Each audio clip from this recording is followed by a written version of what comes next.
ladies, and welcome back to my channel, or welcome if you're new here. I am so excited for today's video because you guys, the books this month did not miss. They were some of my favorite books that I've read this year so far. So I'm very excited to get into it. Tell you guys all my thoughts about the books, how I rated them, and also after we're done reviewing my March reads, we're gonna get into my April TBR. I'm so excited to share with you guys my April TBR. These books I am itching to get to, so I am very excited to read them. So to be quite honest, I hit a little bit of a slump from February going into March. The last book I read in February was Assistant to the Villain, and majority of that, basically the whole book, was read in February, but then there was like the last 40 to 50 pages. For some reason, I could not pick this book up. Loved the book. It had nothing to do with the book. It also didn't tarnish my experience reading the book, which I'm so grateful for, because that is my biggest worry with slumps, is that I'm not going into a book the same way I would if I was not in the slump. That being said, I did not pick up my first book in March until March 12th. Yeah, not my finest moment. However, the fact that I still got to the amount of books I got this month, I'm kind of shocked, and also pat on the back for me, because I was not expecting to be able to get through my TBR, and I was getting worried at a certain point. But we persevered and we got through it. So I'm very excited to show you guys these. Oh, hello. Bye. So I'm very excited to show you guys these books, starting with Here in the Dark by Alexis Solowski. You gotta go somewhere. You can't sit right here. I know. I know, it's a hard life. It's such a hard life. Can you sit? Oh, so he sits right there. Okay. It's okay. So mommy's gonna film, and then I'll spend time with you, okay? I love you. Okay, come here. So he's gonna be right here for a sec. The first book I read was Here in the Dark by Alexis Solowski. I started this March 12th and I wrapped up reading it March 17th. So pretty good pace. I could probably have read it a little bit quicker, but again, I was coming out of that slump and things were just it wasn't a great start to the month. So we did what we could. I really liked this book. I wasn't exactly sure how I would feel about it. I ended up rating it a 3.75 stars out of 5. So not too bad. I mean, almost a 4-star. So I really, really liked it. Overall, I thought the writing was beautiful. I thought the pace, for the most part, was perfect for this type of book. I will say, however, this reads definitely more like a literary fiction than it does a mystery thriller. So definitely keep that in mind if you plan on going into this book, which, because it read more like a literary fiction, that might have been on me for as far as, I guess, my expectations for pace. So where the pace lagged in the middle of the book were those more literary moments where it kind of just felt like everything was more still. Nothing was really happening. We were just kind of almost existing with the characters in the book, which there's nothing wrong with that. I love a literary fiction book. I think I just was not expecting it going into the book, and so maybe that's what skewed it a little bit. But overall, the pace was still really good. I will say I kind of like how, and this is, I guess, where it comes in to be a little bit more literary fiction with those mystery thriller elements, is every chapter didn't end with like this huge crazy plot twist or like sprinkle of truth or fact or something that was going on that we didn't know about. But at the end of each chapter, it always ended in a way where there was like the tiniest bit, I don't know, there was like a sprinkle of oddity or strangeness, something that didn't feel completely settled. It didn't just end the chapter on a matter-of-fact thing. It did end with something that was kind of like, don't know how that made me feel, or why was that mentioned? So it was like really subtle, and I liked that. Sometimes, typically in a lot of like mainstream, I want to say, like thriller books, like in a lot of Frida books, some Alice Feeney books even, you're given such a big plot twist at the end of the chapter to where it feels almost like staged and you're expecting it. And I liked that with this, just because it was a little more mystery thriller. They didn't just run with that same method that a lot of thriller authors use. And so I really like the way that they ended their chapters in this book. I do want to give you guys a quick trigger warning for SA. It's on page 31. If that is something that triggers you or upsets you, disturbs you in any way, skip page 31. You won't lose sight of the story if you do that. I felt it was important to mention that there was mention of that. So just keep that in mind when you're getting into this book. I will say overall, I loved the twist and the ending. The ending line, you guys, the ending line in this book is so good. So good. And so that's where I'm kind of honestly conflicted with this book. I really enjoyed it. It wasn't what I expected. That's not necessarily a bad thing, but it was slow at points. Like, I got to a point in the book where I was like, are we even on the track anymore to understanding this plot? Like, it almost felt like we took a turn, got lost, but weren't being told, yeah, we're lost. Like, I was just like, oh, are we supposed to be here? Is this what's supposed to be happening? Or are we just straying from the topic? I wasn't exactly sure. So in that's kind of where my rating hit under a 4 stars. But again, writing is beautiful. Alexis Solowsky did a wonderful job of conveying the story. However, I feel like that middle part did lose me a little bit. And so that's why I give it a 3.75. But again, overall, a really good book. As far as the overall theme of the book, if you need a little bit of something going into it, the premise of this book, by the time I finished it, was really that phrase that you hear all the time that's like, life imitates art. I'll leave you with that. I'll leave you with that phrase because that is exactly what came into my head when I finished this book. And I feel like it's a really good representation of what this book entails. Those are my thoughts on Here in the Dark by Alexis Solowsky. Overall, decent read. I would not be opposed to picking up another book by Alexis in the future. The next book I read in the month of March was Not Another Love Song by Julie Soto. I have a lot to say about this book, and also not a lot to say about this book. This book was a unique experience. I binged it in one sitting. So that does say something to the book. I won't lie. Like that, if you are able to finish a book and not put it down for 1 second in one sitting, there is something to say about the writing and execution of the book, whether liking it or disliking it. That being said, overall, I did like this book. I'm just a little disappointed in the book. Just with certain elements, which I will get into. But overall, I rated this book a 3 out of 5 stars. Yeah, let's just get into my thoughts. Overall, I think where things went wrong for me in this book was it was a little insta-lovey. Not in a way of like, oh, we're magically in love. But things started immediately. I think the reason it's good is it hooked me in, and I, again, never put this book down. But in the same way, it almost felt like we were jumping right into the story. This isn't super long of a book, but it is on the longer side for a simple romance. It's almost 370 pages. So I feel like we kind of just jumped right into things, which again, helped me get into the story, but for the connection of the two main characters,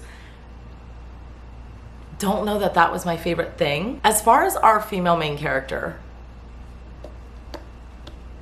I don't know how I feel about her. And that's another issue, right? Is when you go into a book and you don't even really enjoy or connect with all that much the main character that narrates the whole book. I spend a lot of time with Gwen, and so for me to not care so much about her as a person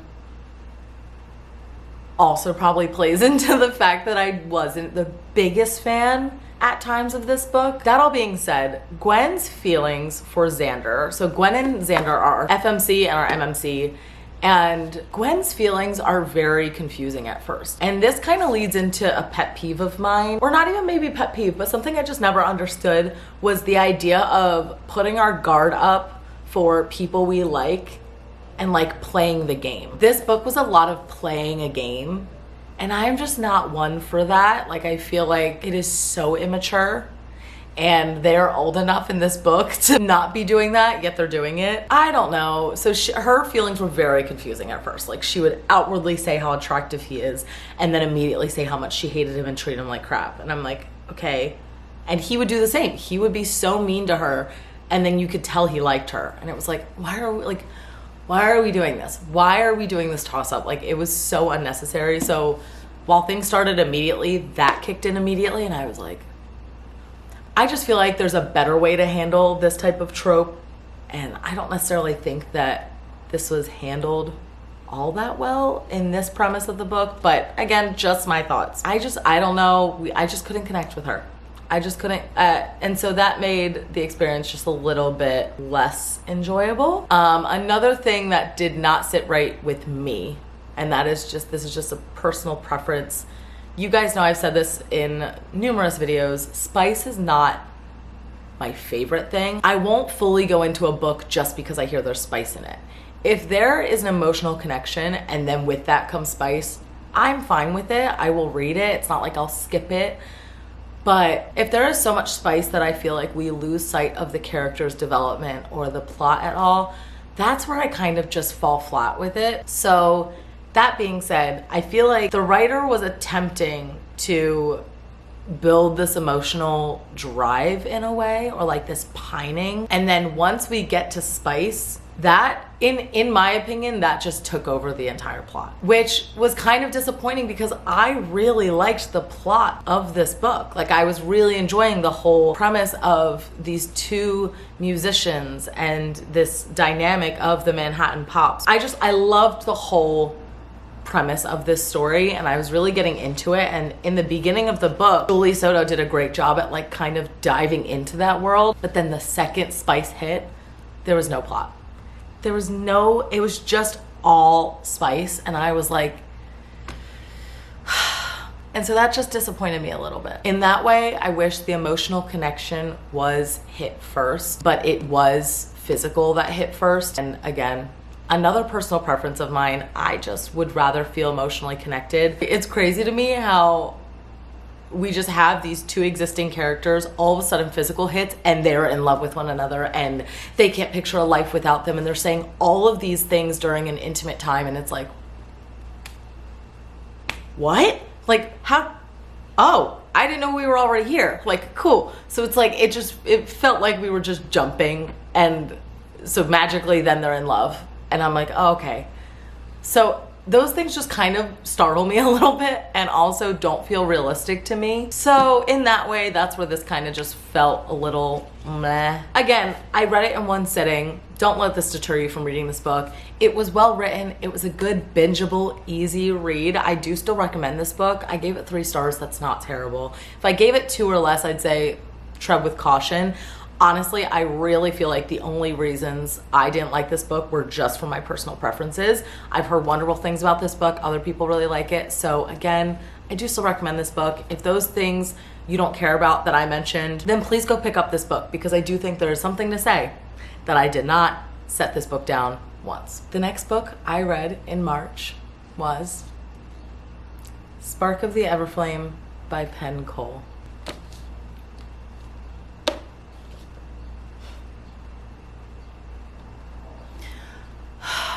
This book I started on March 17th. When I finished Here in the Dark, I read Not Another Love Song, and then I started Spark of the Everflame that same day. So that was a big reading day for me. I'm not sure what was going on. Clearly I had a lot of time on my hands to be blowing through these books, but that being said, I finished this book March 20th. So it took me a few days to read this book. Honestly, I probably could have read it faster, but I didn't want to blow through it too quickly and then regret not spending more time in this world. Once I realized how much I was liking this book, I wanted to slow myself down intentionally and really take in everything I was reading. That being said, holy cow. This book, you guys, was insane. Let me compose myself. My rating for this book is, you guessed it, probably 5 stars. I would give it 6 if I could. This was so fun, you guys. I loved it so much. It mentions in the premise of the book there is romance in this, so it's more of a romantasy read for sure. First off, I loved the female main character, DM, I think is how you say her name. I hope that's how you say her name. That would be really embarrassing if I butchered that. This follows our main character, DM. We're in a mortal world, but it's colonized by gods, and it's run basically by the Descended, which are not mortals. And we kind of have this battle going between the mortals and the Descended. That alone just creates such a good premise of the book. If you guys like the kind of like dystopian vibe of Divergent, or honestly, it kind of reminded me of, like, when I read this book, it gave me the same feeling when I read Kingdom of the Wicked series as well as Cruel Prince. There's the difference of mortal and non-mortal, and also with Cruel Prince and Kingdom of the Wicked, those are such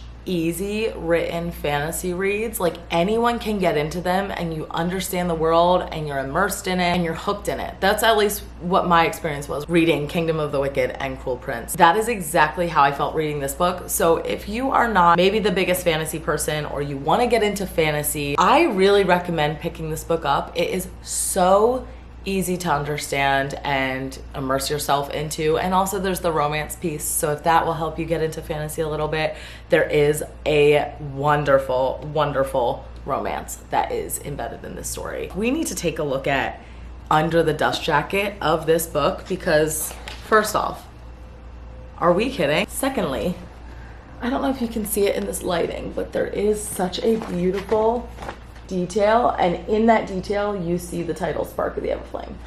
It is gorgeous. I know it's hard to see in this lighting, but wow, I am obsessed with this book without the dust jacket. But again, as I was kind of talking about, in the sleeve of the book and even the quote on the back, they don't really give you a whole lot to this story, and I liked that about this book, so I don't want to get too much into it, but just know the romance between the two main characters, our main character, everything was honestly delightful for me to read. And the ending of this book, I had to pick my jaw up off the floor. I'm not kidding. I don't really have many words other than this book is incredible, and I will be going to get the next books in the series because I'm hooked. I'm hooked. Hey, Penn Cole, you did your job. I'm hooked. I'm here. Now I must read everything.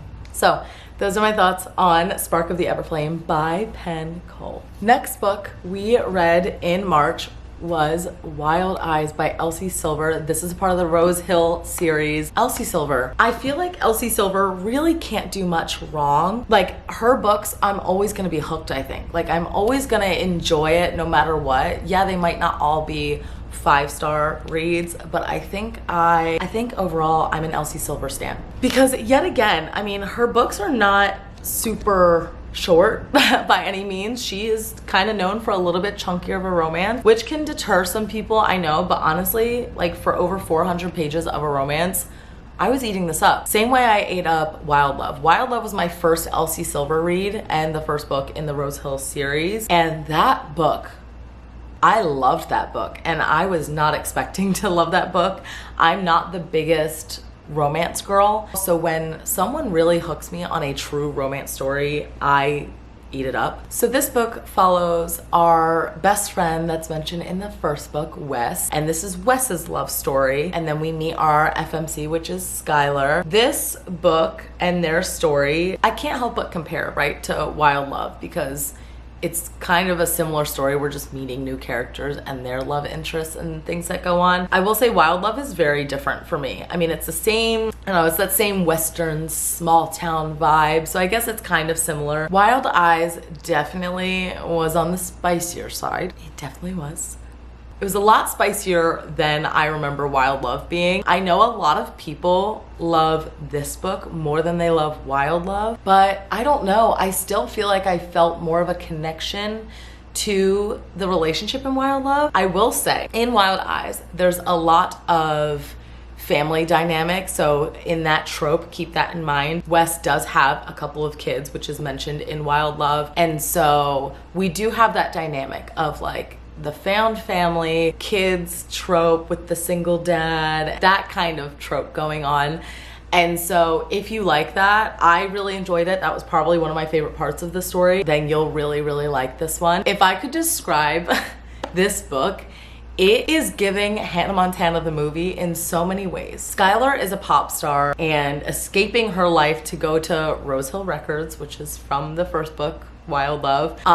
She just wants to escape and work with someone and almost like create her own stuff. She's kind of breaking from the shackles of those that are trying to control her and control her music. So in that journey, she meets Wes. Their kind of story goes on from there. But I am not kidding. From the moment that they meet, it is giving the scene of Hannah Montana where she shows up in the middle of nowhere and says, "Hello, New York." That is literally, that is the scene. That is quite literally the start of this book, and also just the experience of her getting into this small town and literally touching grass for what feels like the first time, and Wes helping her to do so and acclimate her and almost like strip down this wall that she's created for herself of her ego and image. And that all being said, that was a really cool premise to the book, but again, it was on the spicier side and I just didn't feel as connected as I did to the first one. But nonetheless, it was still a really good book. I rated this book 4 out of 5 stars, and I started this one on March 20th and I finished it on the 24th. So only a few days again to read it. Such an easy read, such a bingeable read, and a really fun series to get into. I definitely feel like I get immersed into the town of Rose Hill when I'm reading these books, and so I'm really excited to keep going and read. I have it right here. Yes, so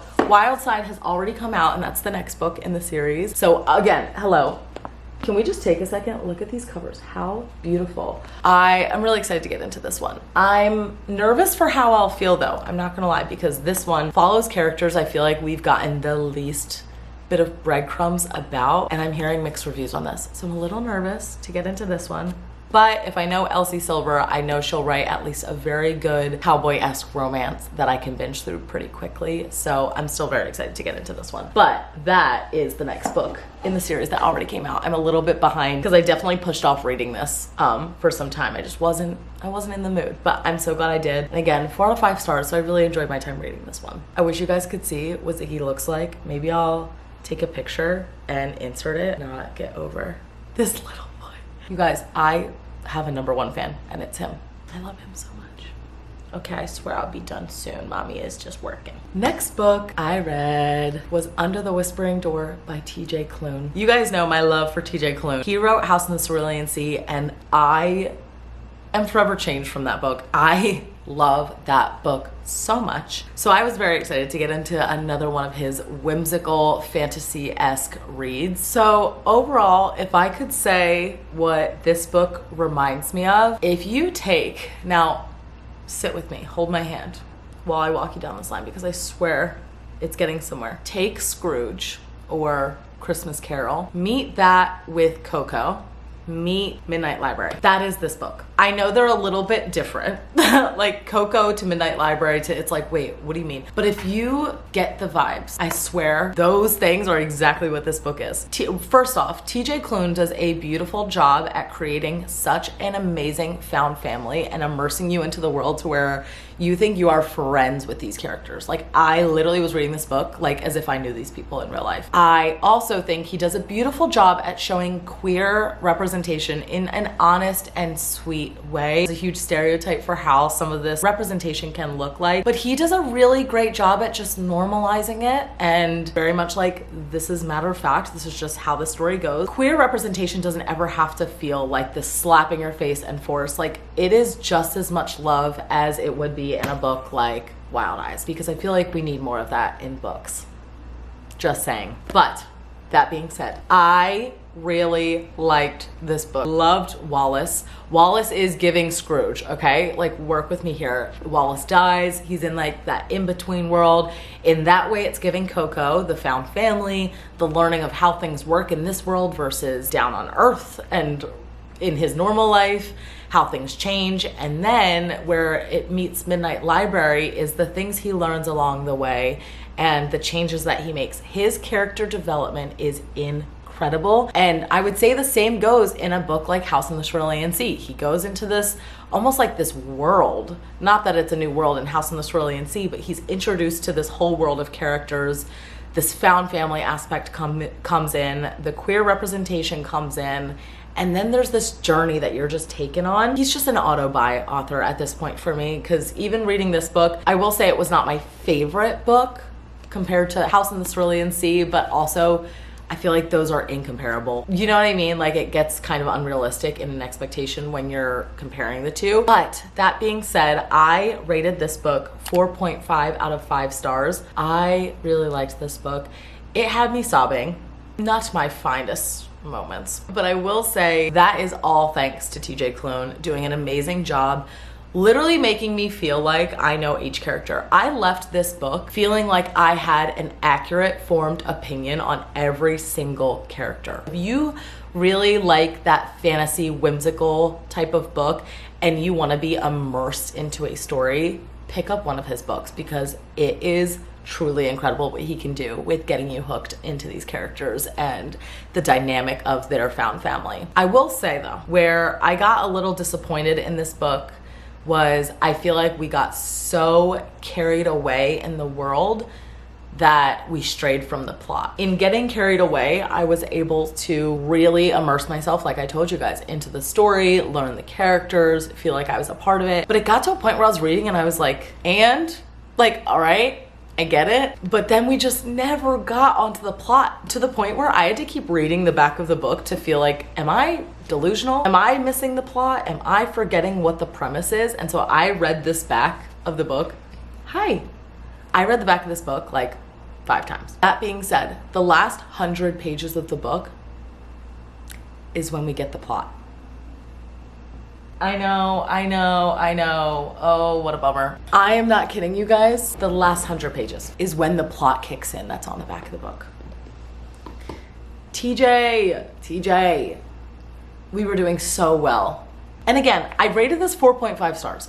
I'm not saying we royally fumbled the bag because we didn't. So that being said, I have a lot of conflicting thoughts on this book. The whole premise is Wallace is not ready to cross over. He's not ready to accept that he's dead, but ultimately he's given a week. So he has 7 days to process and cross over. And so he tries everything in his power to live a lifetime in the span of 7 days. Again, that premise does not come into the last 100 pages. I feel like where this book could have gotten a better rating from me is if we spent, I love when a whole book is spent in a certain number of days. It not only pushes you through the story, but also it's a cool reminder to be like, oh my gosh, like this is all within the span of this amount of time. And so that being said, I feel like I would have enjoyed it a little bit more if we were to lean into the concept of living a lifespan in 7 days. I feel like that could have really done a lot for the story. But TJ Klune never really misses that hard, and I still really enjoyed this book. And I do want to give one little trigger warning for this book. As you probably guess, there is mention of death and grieving, and there is mention of suicide in this book as well. So that is just something to keep in mind if you plan on getting into this book, that those topics are heavily mentioned. Oh, and I read this book starting March 24th, and I finished it March 27th. So it only took me a few days, again, to read this. Quick, easy read, and again, TJ Klune is forever an auto-by-author for me. The final book that we read in March was Out on a Limb by Hannah Bonham Young. I actually finished this book right before I started filming this video. So this book is very fresh in my mind. This book follows Win and Bo, our 2 main characters. Wow. I really liked this book. I really did. I rated this book 4.75 stars out of 5. And I don't have enough good things to say about this book. I don't even know. I had such a good time. I think Hannah Bonham Young did an amazing job at creating banter.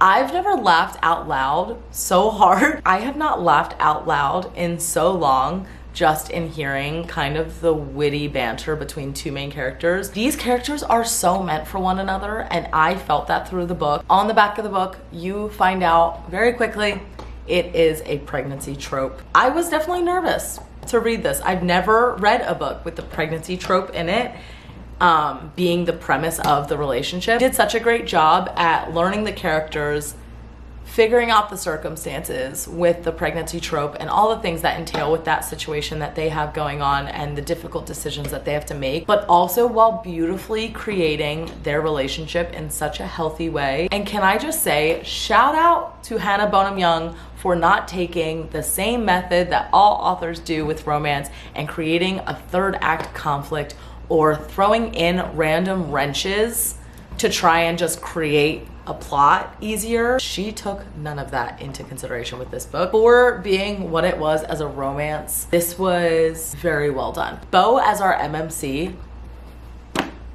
Bo set the tone. Bo set the tone for all men. Why are we not seeing more healthy relationships just work out? Like, let's just let it work out. Let's let this be a beautiful romance story. I think that's what this was. I really loved this story, and I'm gonna recommend this to everybody I know. I debated honestly giving this a 5 stars, but I didn't really get that 5-star feeling. I did really enjoy it though. As I said, I finished this book today. I started it March 27th and today is actually March 31st, so I finished it on the very last day of March. I didn't even think I would get to this book this month. This was on my TBR, honestly, for April, so I'm very shocked I got to it. So those are all the books I read in March. Again, such a good reading month. I genuinely enjoyed every book I read. It was just kind of a matter of how much I enjoyed it. I can honestly say this was a very successful reading month, and it included some books that I will be thinking about for a long time to come. Now, I think it's time we get into our April TBR. I am so excited for the books that I have planned to read this month. Honestly, I just kind of wanted to pick out the books that felt right. I didn't do anything fun as far as letting you guys choose or even using like a jar or any method. I do plan on using that for May, so stay tuned for a very fun May TBR video. For this month, I really just already had books in mind that I wanted to read. So truthfully, I didn't want to leave anything up to chance, and I already had the books I was excited for. But again, stay tuned for May. I promise we will do a fun, interactive May TBR video just for this month. Let me have this one. Let me have this one. I already know exactly what I want to read this month, and I'm so excited. The first book I plan on reading in April is The Witches of Bellina's, I assume is how you say it. This is by J. Nicole Jones, and honestly, this kind of gives me the vibe of Don't Worry, Darling or Midsummer. Have never heard of J. Nicole Jones. I've never heard of this book. I truthfully went to my local Barnes and they were doing a sale because they're renovating the entire place. So they had all these books for 50% off. And this one was just kind of sitting there tucked away in a shelf. It looked intriguing. I picked it up. It seems like a really, really interesting read. I am very much into the culty, you enter a world and there's this like mind twisting plot that happens in the book. So I'm very excited to read this. On the back, it says, it's an eerie technicolor love child of Midsummer and Rebecca, which Rebecca I've heard about. That I believe is a book that people are reading because I think it's one of Taylor Swift's reads that influenced music maybe. Rebecca is sounding like that book that I believe Sarah Corelli's read, maybe Destiny's read too. It's kind of that vibe, but that's what everyone's saying this book is about. Honestly, I will just kind of read the little excerpt at the top to get you guys understanding why I feel so hooked to this book already. A dreamy California Gothic about a woman who moves to the mysterious town of Bellina's to save her marriage, only to be swept up in a hedonistic cult that isn't what it seems. Again, sounds like Don't Worry, Darling. Sounds like Midsummer. So anyway, that is the first book in our April TBR. I'm so excited to read this one. Next book we have on our April TBR is I Think I Love You by Ariane Desambre. That is the cover of the book. And the back says, Emma is a die-hard romantic. She loves meet-cute movies, her pet, and writing the gay rom-com of her dreams for the film festival competition she and her friends are entering. If only they'd listen to her ideas. Sophia is pragmatic. She's big into boycotts, namely one relationship, 2 boys, and their BO, reason number 2 million, blah, blah, blah, that she's a lesbian. And 3, Emma's nauseating ideas. Forget starry-eyed romance, Sophia knows what will win, an artistic film with a message. Cue the drama. The movie is doomed before they even start shooting until a real-life plot twist unfolds behind the camera when Emma and Sophia begin seeing each other through a different lens. Suddenly, their rivalry feels like an actual rom-com. A sweet, funny debut novel about falling for someone when you least expect it and finding out that the real-life romance is better than anything on screen. So we have a queer sapphic romance on our hands, and it definitely seems like it is the kind of enemies to lovers or rivals to lovers, whatever you want to say. But I've had this on my TBR for some time, and I really want to read it. I'm very excited to get into this one. Next book we have, you guys might remember from our little March TBR battle we did where you guys blindly chose my read. Our next read is Between Friends and Lovers by Charlene, with the last name that I do not want to butcher, Abobi. I will look up a video, you guys, to figure out how to pronounce this. This book, I'm so excited to get off my TBR. I've been itching to read this since I got it in New York, and honestly, I cannot wait to read it. I've heard wonderful things. This is giving kind of the love triangle, but I feel like it will honestly read a little bit more like a literary fiction, which I'm kind of excited for, honestly. So I'm very excited to get into this one and let you guys know my thoughts on it. Next book on our TBR, Seven Husbands of Evelyn Hugo. No, I have not read this book. Yes, I am ashamed. We've talked about this. When books get hype, I just run away. I run away. And I don't know why I've run from this book, but I think it'll be really good. I love Taylor Jenkins Reid, and I love her kind of more lean into literary fiction in every book she writes. I am very excited to get into this book. I have people yelling at me to read this book, so I will not disappoint. I promise I will read this month, and I cannot wait to let you guys know my thoughts on this book. If you are unfamiliar with this book, and this is a book where she is almost telling the truth of her very scandalous life, forbidden love, friendships, and you are just kind of taking on her journey, but I'm very excited to get into this book. Lastly, on our TBR for April, we have Impossible Creatures by Catherine Rundell. I honestly knew nothing, again, about this book, but I saw it on a table in Barnes and could not get over the cover and how beautiful it was. Sprayed edges, we know the vibes. This looks like such a whimsical, fun fantasy read. On the back it says, "It was a very fine day until something tried to eat him." Love that. That's not even the best part. This is an exclusive edition, by the way, hence the sprayed edges. But you haven't even seen the best part yet. Let me take off the dust jacket to really show you what we're working with here. Hello? Are we kidding? Is that not gorgeous? And then, look at the inside. I am obsessed. Like, with the illustrations too. Oh my, beautiful. I cannot wait to read this, simply because I feel like it'll be such a whimsical, fun, immersing read. When it comes to fantasy reads, I'm just not always the best person to explain it, and so I kind of just let the inside do the talking. The day that Christopher rescued a drowning baby griffin from a hidden lake would change his life forever. It's the day he learned about the archipelago? I cannot say the name of this. Archipelago is what I'm gonna say. I do not know. Day that he learned about the archipelago, a cluster of unmapped islands where magical creatures of every kind have thrived for thousands of years until now. And it's the day he met Mal, a girl on the run in desperate need of his help. Mal and Christopher embark on a wild adventure, racing from island to island, searching for someone who can explain why the magic is fading and why magical creatures are suddenly dying.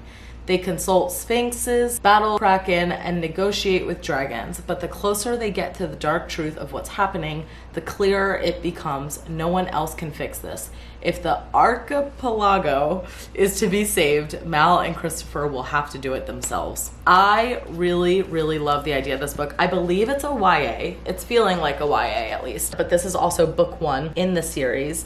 Don't know how many books there are. Do not know much about this book. I saw the cover, I read the inside. It sounded like such a fun adventure to go on, and so why not? So I am very excited to get into this one as fantasy, especially because I do have a little bit more of the literary fiction and romance-esque books, so I feel like that'll really break up the other reads for me. So you guys, that is my April TBR. I am so excited with these reads. I could not have hand-selected a better collection of books to read this month. We'll be giving reviews and potentially a reading vlog. I don't know. I don't necessarily have a plan for reading videos this month, so maybe you'll get a reading vlog and you can see me get into some of these. But that being said, I will definitely be reviewing these at the end of the month. That is the end of our March reading wrap-up and April TBR video. I hope you guys enjoyed this. Again, if there are any books I read, let me know if you've read them, what you rated them, your thoughts, and any of my April TBRs. If you guys have read them, let me know your thoughts. Let me know which ones you're excited for me to read,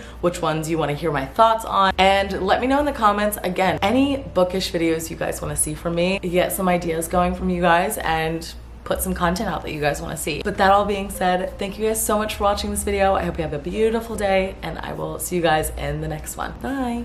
Mwah.